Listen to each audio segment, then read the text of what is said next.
السلام عليكم ورحمة الله وبركاته. ازيكم حبايبي؟ عاملين ايه؟ يا رب تكونوا بخير. جيت لكم النهارده في فيديو خفيف خالص. ده اوردر مجات وصل لي، فقلت اشارك بيه معاكم، يعني عشان قلنا هنعمل مع بعض الكوفي كورنر، وهقول لكم الاسعار. بس هي قالت لي ان الاسعار اتغيرت، يعني زادت سيكا يعني. انا عشان كنت طالبه من زمان وكده، فادتها لي بالسعر القديم. انا اصلا مش فاكره بكام، يعني انا فاكره ده كان ب175، اللي انا فاكراه، يعني مش كلهم فاكراهم. بس طبعا الاسعار زادت زي ما هي قالت لي. الاوردر ده كان من بورسعيد. ده اول مج جبته. طبعا انا كنت طالبه الاوردر دوت من القاهره، وكان مجات تانية خالص يعني ما كنتش موفقه في حوار المجات دوت، كذا مره يطلب ويتلغي لغايه ما ثبتت على دول يعني. هو انا كنت حاطه التلات مجات الشاي دول فوق هنا ليه؟ مش فاكره والله.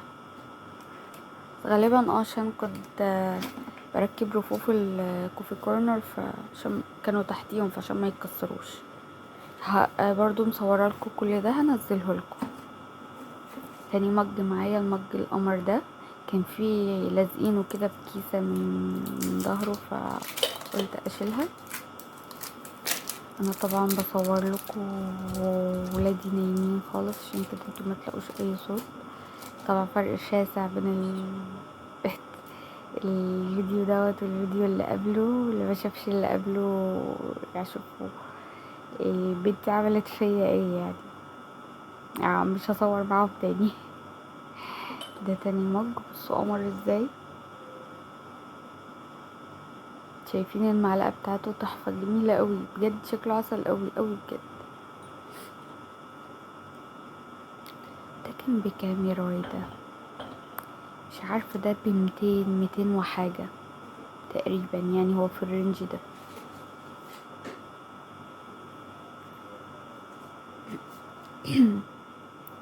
ده تالت مج بقى معايا، ده اكتر مج عجبني فيهم. كنت طالبه برضو واحد تاني، بس هي قالت لي اللون اللي انا طالباه مش موجود، كان فراوله كده وفي احمر، كان عسل قوي بجد. كان اكتر واحد عجبني فيهم. بس ده برضو تحفه. بصوا المعلقه بتاعته اللي فوق دي سيليكون. ما شاء الله، المجات خامتها تحفه بجد، وكفايه ذوقها بس وتعاملها معايا، وان هي صبرت. واحده تانية كانت قالت لي لا مش موجودين وخلاص، لا دي قعدت تقول لي طفي كذا طفي كذا، وقعدت تعرض عليا يعني حاجات تانية، لان كل اللي اخترتهم اغلبيتهم يعني كانوا خلصانين. بصوا ده مج فراولايه جميل قوي، عسل قوي بجد. التاني اللي بقولكوا عليه اصلا كان تقريبا شكل الفراولايه، فاهمين؟ بجد لو شفته في اي حته هجيبه، كان عاجبني قوي التاني ده. انا مش فاكره بكام الصراحه. انا بعمل ايه؟ والله ما انا عارفه انا بعمل ايه. الفيديو ده انا كنت بصوره، كانت الساعه 7 الصبح. طبعا ولادي كانوا لسه نايمين، وانا عملت حبه حاجات في البيت كده، ونضفته وروقته عشان اصحى ما يبقاش ورايا حاجه. وطبخت طبعا، لان شوفوا هما بيسهروا فمبهدليني، فاصحى مش فايقه، فمش هطبخ، فبطبخ ايه من ليلتها يعني وكده. طول ما هما صاحيين وبيلعبوا مع بعض، وانا بطبخ بقى مع نفسي. ده المج ده بقى القمر اللي اخترته من الاول، وده اللي كان موجود بجد من الاول. كنت ازعل قوي لو كانت قالت لي على ده مش موجود. هو بس اللون اللي اختلف، كنت عايزه لون موف كده بيربل شويه، لون الكرتونه دي. بس قالت لي ما فيش غير اللون اللبني، فقلت لها برضو اللبني عسل قوي. ده كان ب235 تقريبا، ومعاه معلقه برضو. بصوا اصلا ده كان في الصورة صغنن قوي، اول ما اجا اكبر مج فيهم، فحبيت قوي ان هو الحجم بتاعه كبير قوي، اكبر من الصورة كمان. انا هنا صورت لكم بعد ما المطبخ 3/4 خلص، كان لسه بس اللي هي الرفوف بتاعه الكوفي كورنر ديت، والماسورة بتاعه المعالق، التوزيع، وكم حاجة كده كانوا هيتركبوا في الحيطة، وهنزل لكم فيديو المطبخ بقى كله. ده بقى انا فاكره سعره، لان اسعاره غريبه في كل حته. لقيتها بتقولي ب140، قلت لها بكام؟ قالت لي ب140، قلت لها بجد؟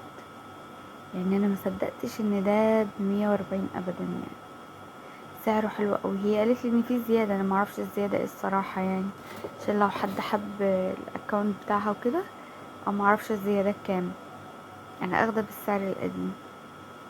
فتخيلوا مج كرسي البابا ده يبقى ب140. وما شاء الله يعني كبير، مش تقولي ان هو صغير عشان كده سعره غير الاسعار اللي في السوق. انا مش فاهمه يعني هو ايه الفرق. بس التاني بيبقى مجسم تقريبا اكتر. بس التانيين معهمش برونيتا. البرونيتا عسل قوي، ده مش معاه معالق ولا اي حاجه.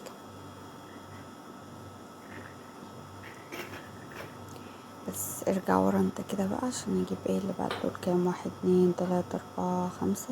هو الاوردر كان 7 مجات. اللي جالي منهم 5، الباقيين ما كانوش موجودين. ودي بقى اوردر تاني من حتة تانية اللي هجيبه لكم دلوقتي. ده مج اللي هو ستيتش. ده كنت جايباه ب120. ده انا فاكرة ده كان سعره 120. كنت برضو طالبة الاصفر. انا مفيش حاجة في المجات طلبتها اصلا وجاتلي زي ما انا عايزة. بس اللي جولي دول والله العظيم تحفة بجد يعني، عجبني جدا. ده انا كنت عايزة اصفر وجالي اللبني. يلا مش مهم. كنت جايباه 120 من صفحة تانية. ده بقى رندا كانت جايبهولي. قلت انا مش بس ما استعملتوش ولا مرة، بس قلت ايه هستعمله بقى معاكم.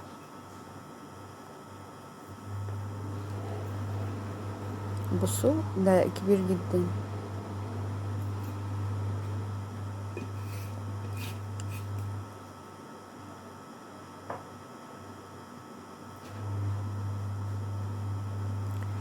إيه اللي بعد كده دول اصلا برضو كانوا عندي، وقلت هحطهم. ده كان مج خطوبتي، كان جوزي واحنا مخطوبين ايام ما كان رومانسي بقى وكده، كان جايب لي المج ده. هحط لكم فيه ميه سخنه دلوقتي تشوفوا صورنا عليه. انتوا عارفين المجات دي اجت فتره كده انتشرت جامد في ايام خطوبتنا بقى. بصوا انا حافظت عليه وكنت خايفه اشرب فيه خالص والله، عشان ما بهدلوش. عملت هنا بقى حركه غبيه. انا كنت حاطاه في النيش، وكنت حاطه فيه شمعتين اللي هم الصغنانين دول، وحطيت فوقيهم الميه السخنه دي. لكم ان تتخيلوا المج كله من جوه بقى شمعة. قعدت فتره اسيح فيهم وغسلته جامد يعني، بهدلته غسيل. بصوا كنا امامير قوي والله العظيم. انا كنت اموره قوي. يلا الحمد لله. هو اختار اكتر صورتين هو بيحبهم وحطهم يعني. ليش تختاري ايه ولا ما تختاريش ايه، هو خلاص حب دول فحب. هما دول في 3 ورا دول كانوا طقم لبني وازرق وبستاش وبينك. البينك اديته لماما عشان ماما بتحب الالوان دي. طلعوا ورا. اهو التالت ورا خالص. بس لو وصلتوا لهنا اكون فرحانه قوي ان انتوا وصلتوا لنهايه الفيديو، واشوفكم فيديو جديد ان شاء الله. مع السلامه.